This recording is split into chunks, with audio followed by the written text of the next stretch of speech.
again, are you? This place smells wrong. No sand or wind, only cold steel.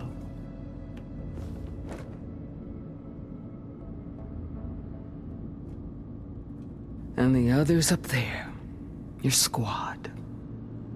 They can hold their own. And as for this base, it may not be what you're used to, but it is a shelter. Call it what it is. A cage.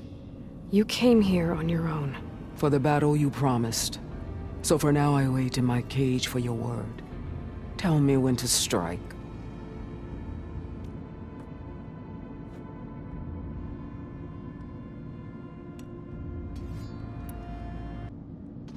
The whole time I've been in the West, I've been fighting you and your rebels. I'd at least like to know why. You were among the enemy.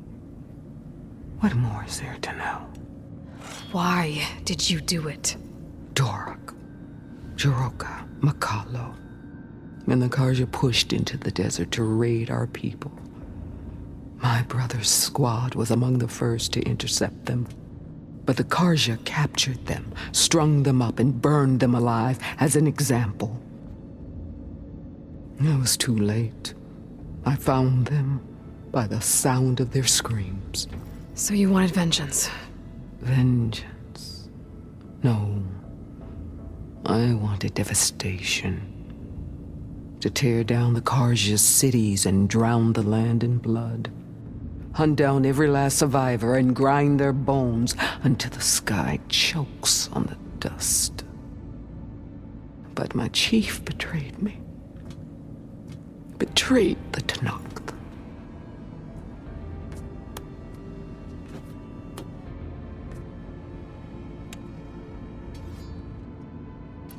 How did Hikaru betray you? Hikaru called on the clans to resist the Karja's red raids. But we did more than just defend. We hunted them, and they fled as children before a pack of claw striders all the way to their border. There we ripped down their stone walls. Their domain was ours for the taking. But when it came time to push on, Hikaru ordered us to fall back. What soldier retreats when slaughter is at hand? The kind who wants peace for their people. Peace is just a lull between vendettas. But I thought my chief had greater tactics than mine, so I stood by him, even when he allowed that filthy Karja to join our ranks. Fashav. I enjoyed watching him die at the embassy. He should have been put down when we first captured him on the field. Instead, Hikaru made him a marshal. Fashav told me how he became a marshal. He earned it just like any Tanakh. It was an insult. No outlander can ever deserve to wear our armor, bear our marks. And then a Karja messenger was brought before us? That's when I knew. I had to run my blade through Hikaru and drag his treacherous corpse to the gates of the Sundom.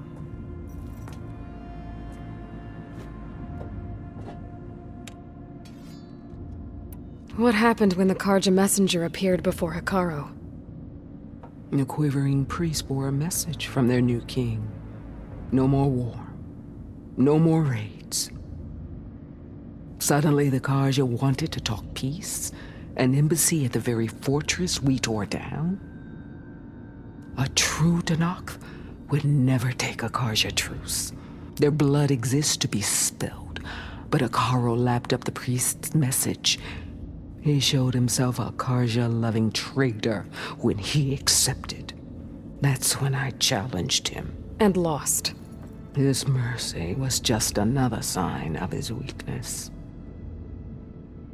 I vowed never to rest until the debt was repaid, with him on his knees before me.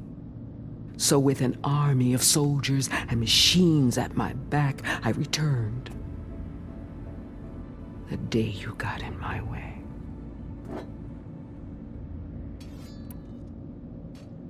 The deal you made. Override tech in exchange for an assault on the Zenith base. How did Silence approach you? That name means nothing to me. My agreement was with the Asura Sera and her sons of Prometheus. So all this time, you didn't even know who you were really dealing with? And you trusted an Outlander? If it was a trick, I would have crushed her. But she spoke with the same burning hatred for the Karja. And she offered me the chance to run them down with machines. The terror in your enemy's eyes when they see you charge. You know what I'm talking about. I bet you felt it. I don't think so. What about your end of the deal? Would you have honored it? Had I killed Akaro and become chief, these Zeniths would have been the first of the tribe's victories. But because of you, my people will continue to consort with the enemy. A tribe of weaklings. Because of me, hundreds of Tenakth won't throw away their lives in a battle they can't win.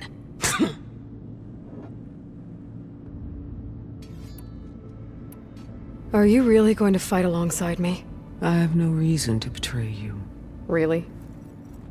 I failed to kill Hakaro, failed to eliminate you. No Tenakth would follow me now. The Karja remain out of my reach, cowering behind their walls. All I have left are the screams of those long dead and unending rage. So show me where to bury it. All right. I guess we'll both face the end soon enough. Ever since you got in my way, I've wanted to see your bones burned white beneath the sun. But if I'm to die in battle, then it might as well be with the one who flew with the wings of the 10.